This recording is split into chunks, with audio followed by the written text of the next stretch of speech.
Government announces its intent to expand new and emerging sectors of the economy to complement the traditional industries of sugar, rice and bauxite. Bandits shoot and rob a Berbice businessman of nearly $300,000. And the Tactical Services Unit of the police force is called in as students attending the children's MASH competition at the Cliff Anderson Sports Hall create mayhem. And of course, we will bring you the latest sporting action in the Diamond Mineral Water and NCN Sport News. Good evening, I'm Delicia Fletcher. And I'm Paul Moore. This is this edition of the 6 o'clock news for today, Thursday, February 12, 2009. Here's what's happening, Paul. Thanks, Delicia. Government intends to place significant efforts this year on the expansion of new and emerging sectors of the economy to complement the traditional industries of sugar, rice and bauxite. Finance Minister Dr. Ashley Singh says this diversification program will make the Guyanese economy more resilient in the face of difficult global economic environments. Here are details. In an effort to increase its revenue base and foster economic growth, government this year is continuing to place heavy emphasis on the new and emerging sectors of the economy. $1.1 billion under the Agricultural Export Diversification Program will be spent to boost the expansion and development of fruits and vegetables, livestock, aquaculture, and the non-traditional agricultural subsectors. Complementing these initiatives is the recently launched $6.9 million Rural Enterprise and Agricultural Development Program. This project will target primarily non-traditional farmers and non-agriculture rural-based households in empowering the poor and increasing their access to income-earning opportunities.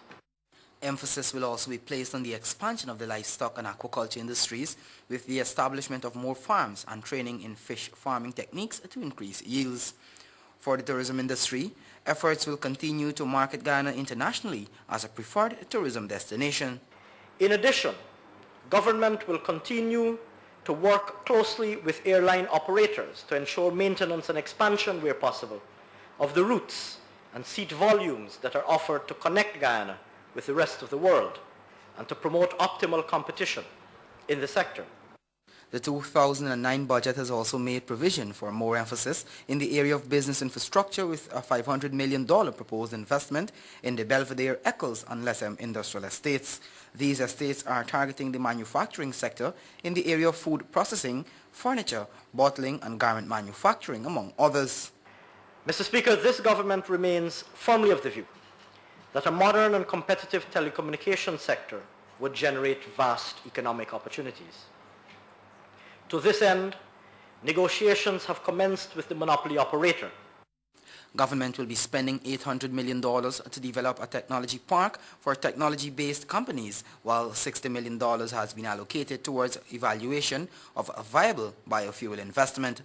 Seismic assessments are being conducted on the offshore concession seeking petroleum, with interest extended to onshore locations from the Corentyne to Mahaica and in the Rupununi Basin.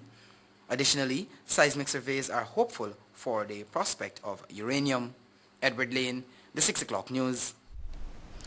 European, Caribbean and African parliamentarians will gather here to discuss several key issues with the recently signed Economic Partnership Agreement high on the agenda. The meeting is set for February 24 to 27 at the International Conference Center, as Edward Lane tells us.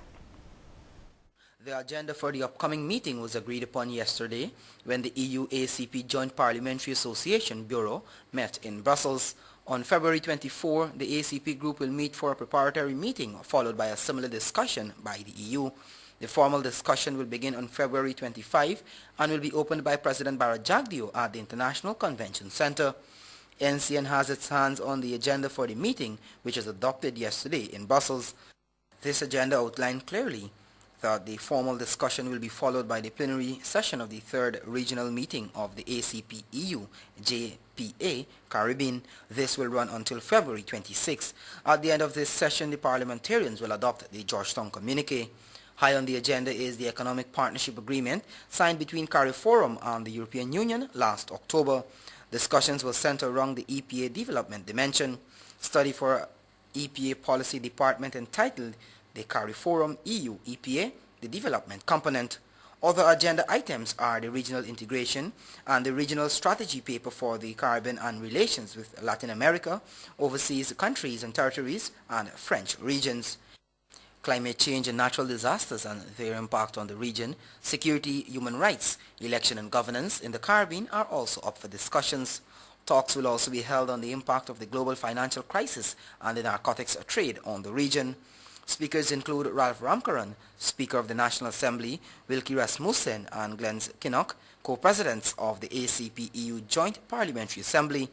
Participants will be drawn from the 15 CARIFORUM states, the ACP, Aruba, Netherlands, Anguilla, Cayman Islands, Montserrat, Turks and Caicos Islands, British Virgin Islands, Guadeloupe, Martinique and Puerto Rico. Edward Lane, the 6 o'clock news. Agriculture Minister Robert Persaud and a technical team will be visiting the Mahaica and Maikoni areas tomorrow to provide assistance to persons who were affected by the recent heavy rainfall. The minister says that the Farmers Assistance Program is in its final stages and will be heading to Bushlot in Region 6 on Monday, February 23rd.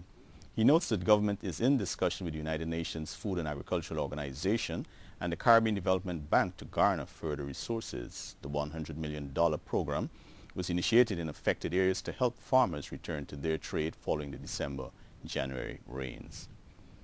Canals Polder 1 and 2 have been earmarked for drainage and irrigation works under the Agricultural Export Diversification Project. Agriculture Minister Robert Persaud says this infrastructure is critical to prevent flooding and diversify the sector. More in this report. Canals Polder 1 and 2 on the west bank of Demerara are set to undergo major drainage and irrigation enhancement as government intensifies its efforts to mitigate the impacts of climate change. This initiative is part of the Agricultural Export Diversification Project and will cost some $3 million. Agriculture Minister Robert Persaud says the work criteria has been developed based on interaction, a technical review of the area and needs of the communities. He has outlined some of the components of the project.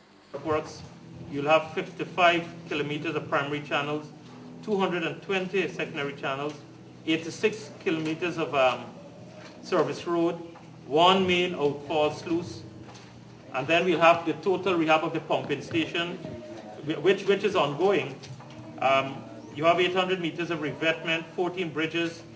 You have about 3 main head regulators, 12 secondary head regulators, 2 secondary check structures, 58 secondary culverts, and 2 primary check structures.